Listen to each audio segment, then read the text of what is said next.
Salut tout le monde, c'est David pour la chaîne Monsieur Caméra et aujourd'hui, je vous parle de la régie vidéo de Feelworld avec la Live Pro One. C'est parti! Avant de commencer, si vous appréciez la vidéo, n'oubliez pas le petit pouce bleu ainsi que le commentaire, ça fait toujours plaisir.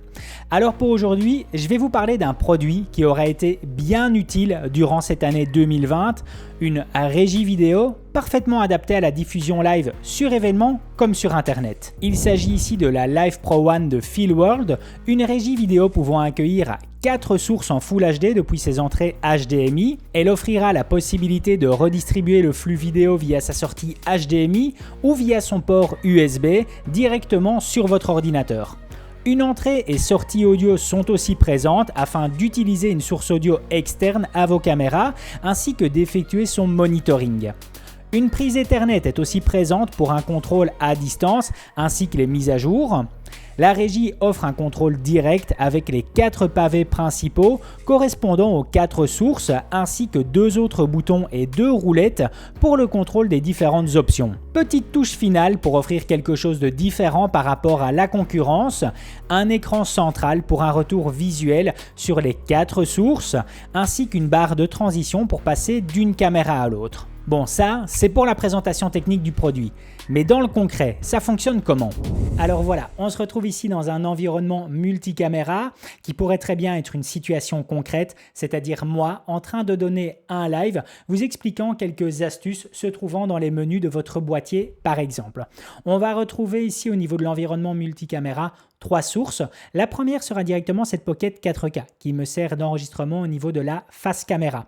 On va retrouver en deuxième position, en deuxième caméra, une vue de Dieu sur la régie Live Pro 1. Alors d'un point de vue enregistrement sur la vue de Dieu, eh bien, il s'agit ici de la BMPCC originale qui est directement positionnée juste au-dessus de la Live Pro One.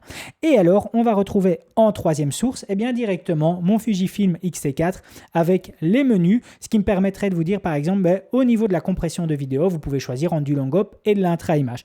Voilà, ça c'est le cas concret au niveau d'une situation multicaméra assez pratique.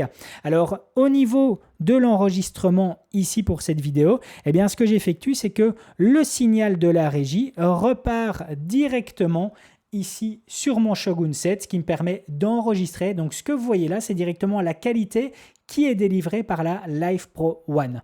Si vous vous posez la question par rapport à l'audio, au niveau de l'audio, on va retrouver directement ici la source qui est branchée en fait sur le Zoom F6, sur l'enregistreur Zoom F6, et ceci est directement envoyé dans cette petite régie sur laquelle, si je veux, je peux directement contrôler le niveau audio. Là, par exemple, on est à 100%.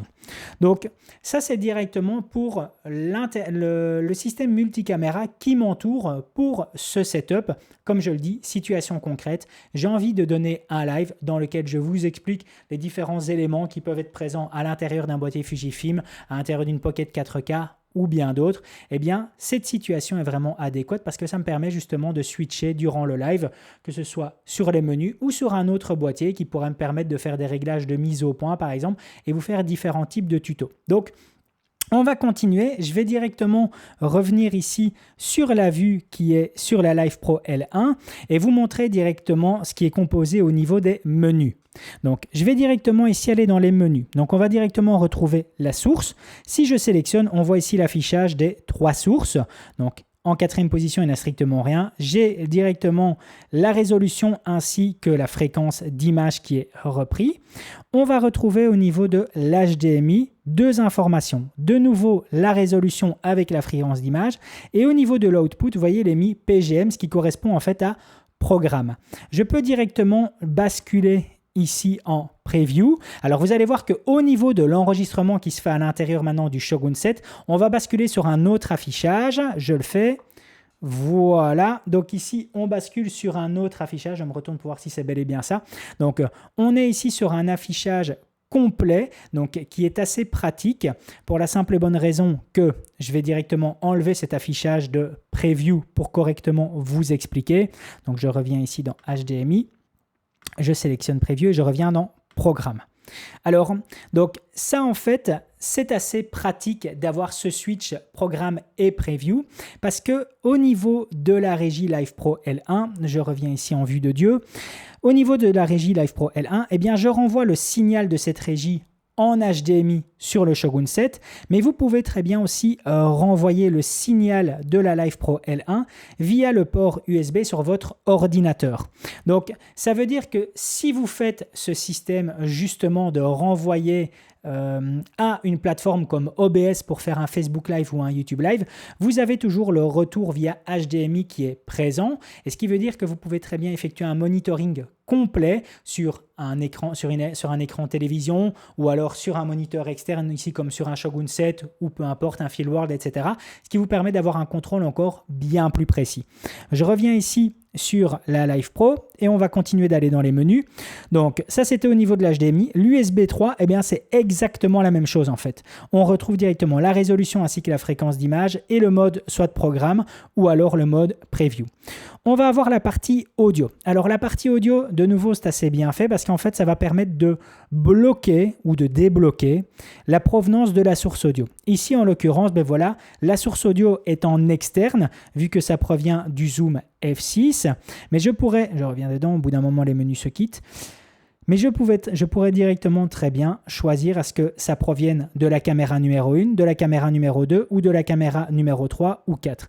Ou je peux très bien choisir de tout simplement suivre les différentes caméras et donc à chaque fois de changer de source audio. On va rester sur external pour que tout se passe bien ici au niveau de l'enregistrement. Et vous pouvez très bien choisir au niveau du fondu audio de basculer directement ici sur le système de barre.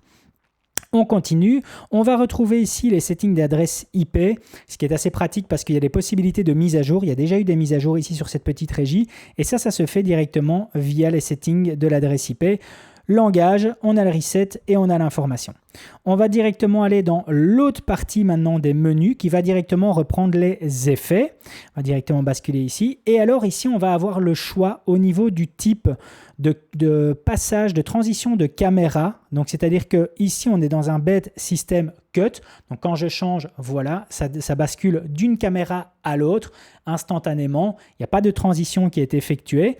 Eh bien, je peux directement choisir, par exemple, d'avoir un fondu. Ce qui veut dire qu'ici, quand je vais faire la transition, eh bien voilà, j'ai un fondu qui est appliqué. Alors, il y a plein de modes créatifs qui sont présents. Voilà, ça c'en est un autre. Par exemple, je rebascule juste ici. On va avoir un système de fenêtres coulissantes aussi, qui est assez pratique, on va dire. Disons que tout ça, en fait, sont des effets assez sympathiques. Moi, il y en a un que j'apprécie assez bien, qui est celui-ci, qui est un système de volets coulissants.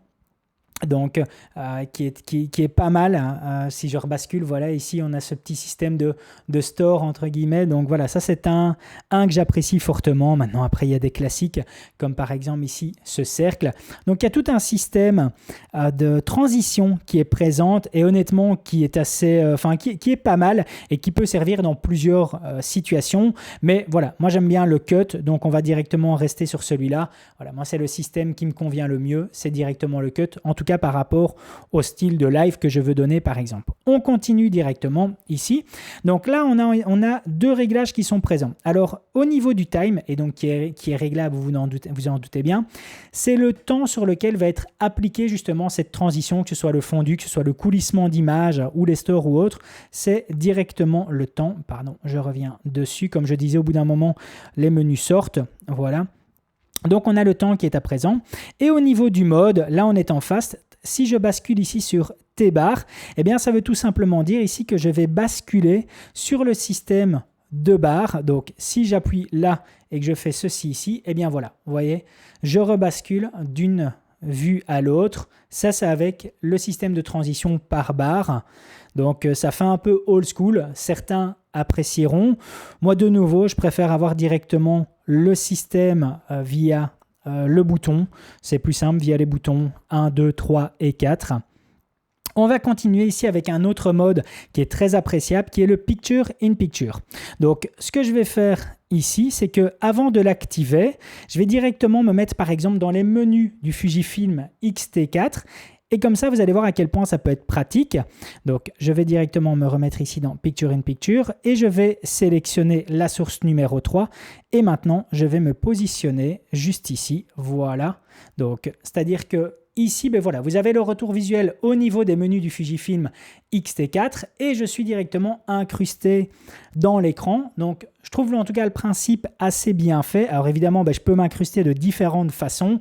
Ici, je rebascule sur l'autre côté, sur le côté droit. Je peux être sur le côté inférieur, évidemment. Je peux directement basculer sur différents modes. Donc, c'est assez pratique. Et alors, voilà, ça me permet directement ici d'interagir et d'avoir le retour visuel tout en gardant un certain contact durant le live. Donc ça, c'est pas mal. Par contre, il y a des modes sur lesquels je ne comprends pas pourquoi est-ce qu'il y a ça. Donc par exemple, à l'instant où je fais cette vidéo, d'un point de vue mise à jour, il y a toujours ceci ici, par exemple. Donc on va basculer. Voilà. Alors ça, je ne comprends pas pourquoi c'est présent.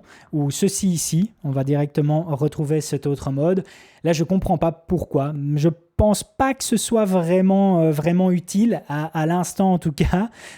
Si vous avez en tout cas un mode qui permet en tout cas de prendre ça en charge et qui est plaisant à regarder, dites-le moi dans les commentaires, mais ce n'est pas encore vraiment le cas. Donc, je ne sais pas en tout cas pourquoi est-ce qu'il y a ça dedans.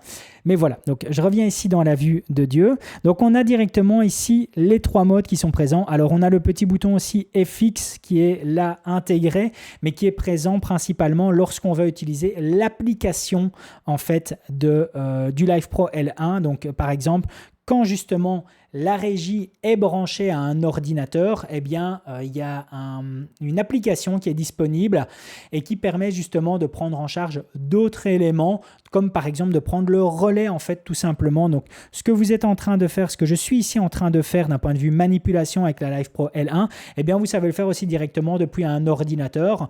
Donc, sur l'application, vous allez pouvoir cliquer virtuellement sur caméra 1, caméra 2, caméra 3, avoir le réglage par exemple ici au niveau de l'audio, avoir le réglage au niveau des sources. Donc, tout est directement disponible depuis une application mobile.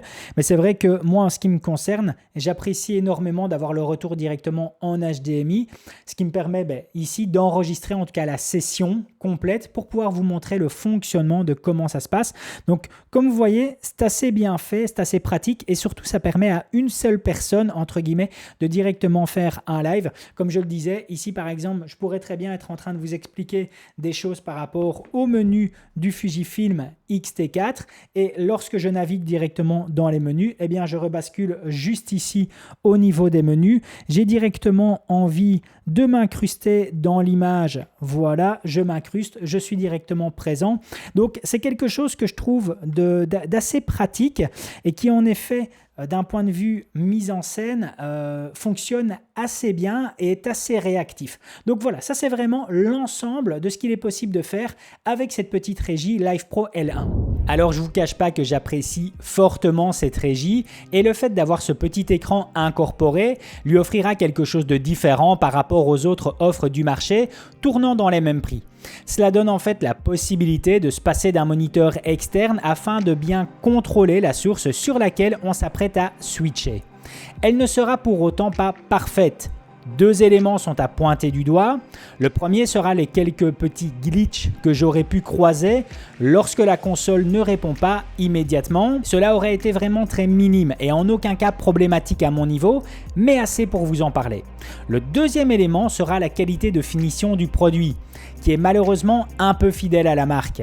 Le produit n'est pas vraiment fait pour être manipulé tous les jours dans tous les sens ou faire partie d'une société de location. En fait, ce Live Pro One s'adresse, selon moi, aux personnes proposant du contenu en direct sur les réseaux sociaux ou proposant des formations en ligne, des petites entreprises voulant proposer leurs produits via des lives sur Facebook. En fait, la régie offre un rendu et contrôle professionnel, mais sans la qualité du produit professionnel. Bref, pour résumer, j'adore ce Live Pro One pour ma chaîne YouTube et tout ce que je veux développer autour avec du live ou lorsque je donne des webinars pour Fujifilm Belgique par exemple. Mais je ne l'utiliserai pas pour proposer du contenu avec retransmission live pour mes clients présents aux 4 coins de la Belgique. Comme à l'habitude, le lien du produit est présent dans la description si vous désirez encore plus d'infos dessus. Voilà, c'en est terminé pour aujourd'hui. Si la vidéo vous a plu, n'hésitez pas à mettre un gros pouce bleu, ça me fait super plaisir. Et puis surtout à vous abonner pour être tenu au courant des prochaines sorties. A plus!